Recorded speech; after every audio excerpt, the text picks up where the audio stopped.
5 दिन बाद हरियाणा में मतदान होना है। 3 दिन बाद चुनावी शोर थम जाएगा, लेकिन उससे पहले जोर आजमाइश तेज। बीजेपी और कांग्रेस के बड़े बड़े सियासी सूरमा प्रचार मैदान में हैं और मंच से सियासी संदेश देने की कोशिशें जारी हैं।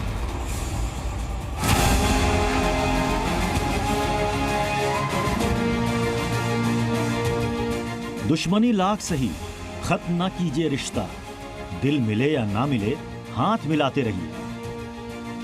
क्योंकि हाथ को 36 बिरादरियों का साथ मिलेगा, तभी 10 साल बाद जाटलैंड में कांग्रेस की सत्ता में वापसी का रास्ता साफ हो पाएगा।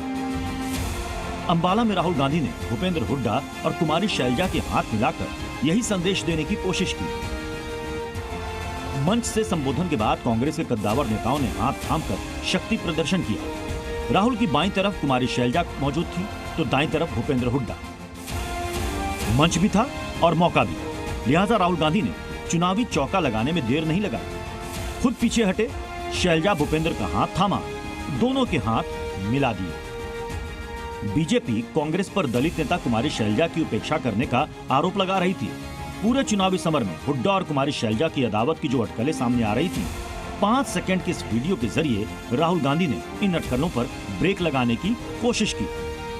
सरकार बनेगी तो 36 बरादरियों की सरकार बनेगी, सबकी सरकार बनेगी, न्याय की सरकार बनेगी और भागीदारी सबको दी जाएगी। एक तरफ किसानों का हित, गरीबों का हित, मजदूरों का हित, और दूसरी तरफ अदानी जी और अंबानी जी जैसे लोगों का फायदा। बीते 2 चुनाव में बीजेपी का जाट वर्सेस नॉन जाट का फार्मूला सटीक बैठा, लेकिन अब कांग्रेस 36 बिरादरियों के समर्थन होने का दावा कर बीजेपी के विजय रथ को रोकने की तैयारी में है।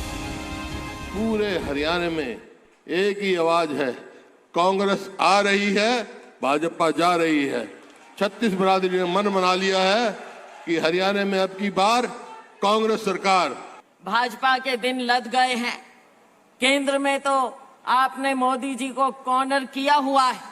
हरियाणा में भाजपा ना नीति है ना नेता है। लोग इंतजार में हैं कि कब भाजपा की सरकार को उखाड़ फेंके वो दिन आ गया है। हालांकि जनता के मन में अब भी सवाल है, क्योंकि सीएम पद की दावेदारी में हुड्डा भारी नजर आ रहे हैं।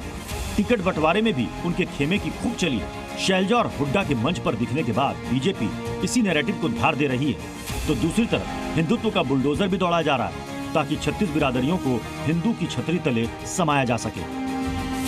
कांग्रेस के लोग तो कहते थे कि देश के संसाधनों पर पहला अधिकार मुसलमान का होगा, लेकिन मोदी जी ने कहा नहीं, देश के संसाधन पर पहला अधिकार गरीब का होगा, कमजोर का होगा, वंचित का होगा, दलित का होगा। एक तरफ सीएम योगी जाटलैंड में हिंदुत्व का झंडा बुलंद करने की तैयारी में है, तो दूसरी तरफ कल पीएम मोदी पलवल पहुंचकर आखिरी दौर में ताबड़तोड़ चुनावी प्रहार करने वाले हैं। हालांकि पीएम मोदी के पहुंचने से पहले ही आज हरियाणा में राहुल की विजय संकल्प यात्रा शुरू हो चुकी है। ब्यूरो रिपोर्ट, जी मीडिया। जी न्यूज़।